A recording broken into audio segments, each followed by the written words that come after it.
अस्सलाम वालेकुम जी। वीडियो का टाइटल आप लोगों ने देख लिया। हम लोग एमसीक्यू कवर करने जा रहे हैं 9th क्लास कंप्यूटर साइंस के।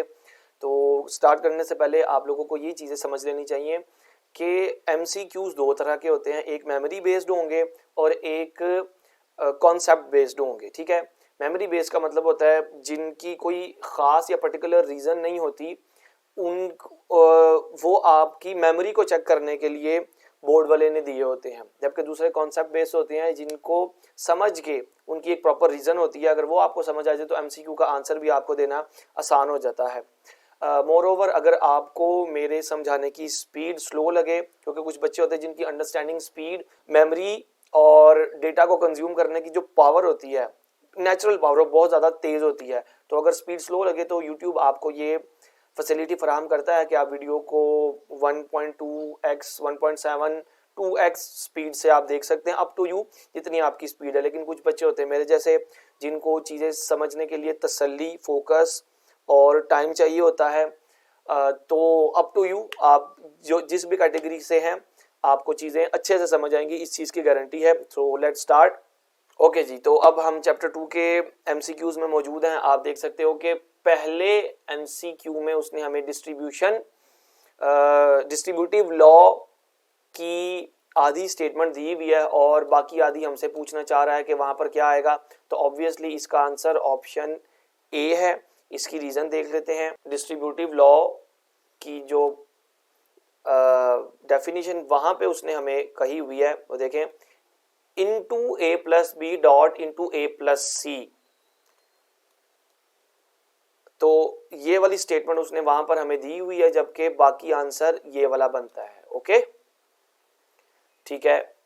नेक्स्ट एमसीक्यू है कि the order of application of two separate terms. तो ये तो प्योरली डेफिनेशन है कम्यूटेटिव लॉ की, लेकिन इसके बैक एंड पे एक पूरी रीजन है, वो भी आपको समझा देना चाहता हूँ। Commutative law states that the order of application of two separate proposition is not so important. इसका मतलब यह है कि जब आप कम्यूटेटिव लॉ को यूज करते हुए कोई सर्किट डिजाइन करते हैं, तो लेट्स सपोज आपके पास एक इनपुट है ए और एक इनपुट है बी। अब इनके दरमियान आपने प्लस करना है, ठीक है। तो प्लस का मतलब आपको और गेट लगाना पड़ेगा। और गेट जब ये बनेगा तो इसकी एक पर्टिकुलर आउटपुट भी निकलेगी।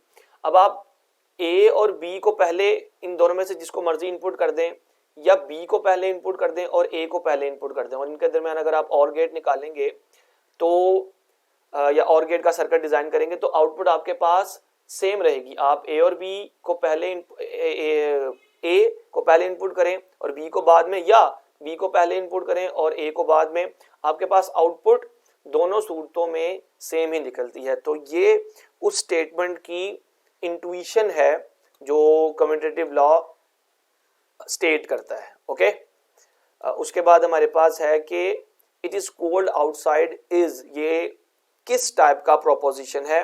तो ऑब्वियसली ये एक बूलियन प्रोपोजिशन है, क्योंकि इट इज कोल्ड आउटसाइड का अगर हम उर्दू में तर्जुमा करें तो इसका मतलब होगा कि बाहर सर्दी है।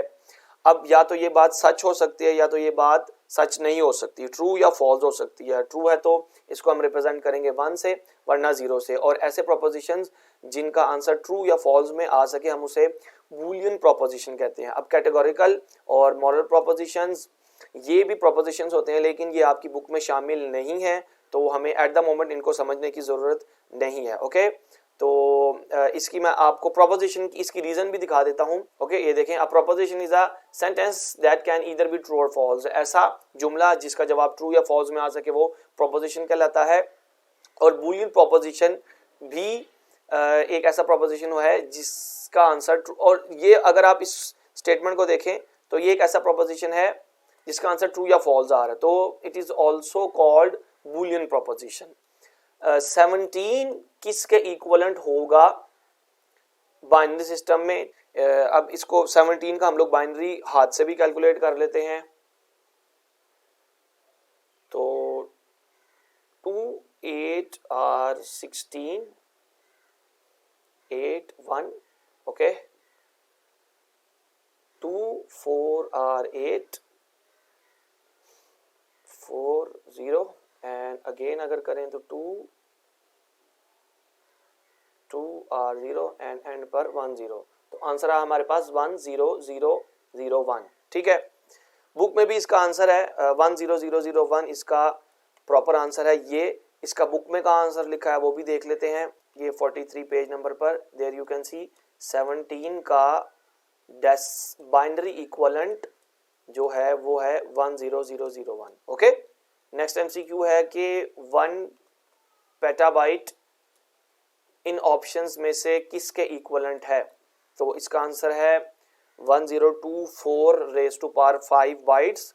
ये एक मेमोरी बेस्ड एमसीक्यू है। ये इसकी रीजन लिखी है, एक टेबल बना हुआ है बुक में, is equivalent to 1024 raise to power 5। Okay, and I recommend you कि आप ये बाकी वैल्यूज भी सारी की सारी बहुत अच्छे से याद रखें, ये आपको जरूर एग्जाम में काम आएंगी। ओके, फिर लास्ट में एमसीक्यू है हमारे पास, हेक्साडेसिमल सिस्टम में टोटल कितने नंबर होते हैं? यहाँ पर हो सकता है आपको कंफ्यूजन हो के टोटल 15 नंबर होते हैं एफ तक जाते हुए, बट अगर आप 0 से स्टार्ट करें तो हमारे पास टोटल 16 नंबर होते हैं। बाइनरी और हेक्साडेसिमल में यहाँ लिखा हुआ है कि हेक्साडेसिमल 16 नंबर यूज करता है।